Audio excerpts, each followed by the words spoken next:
Do you want to know how you can log into your Nasim's Payroll account? If yes, then this video is for you. Hello and welcome to How to Log In. It's your host back again with yet another interesting tutorial video. In this video, I'm going to teach you how you can log into your Nasim's Payroll account. Go ahead and open any browser on your PC. Go to the search bar to search for Nasim's Payroll login.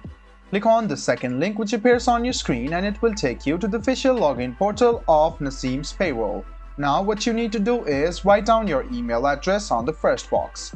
Go ahead and click on the first box, write down your email address, and then click on the second box and write down your password.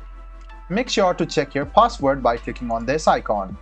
And make sure that your account is over there and you are registered with your email address on Nasim's. After you write down your username and your password, go ahead and click sign in. This way you can successfully sign into your Nasim's Payroll account.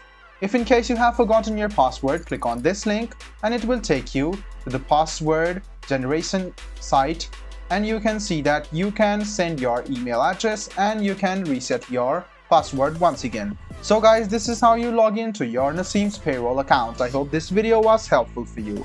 If you still have any kind of confusion, please do mention us on the comment section down below. Like the video, subscribe to the channel and do hit the bell button for more. Hope to see you in the next video as well. Until then, goodbye, take care and make sure you enjoy.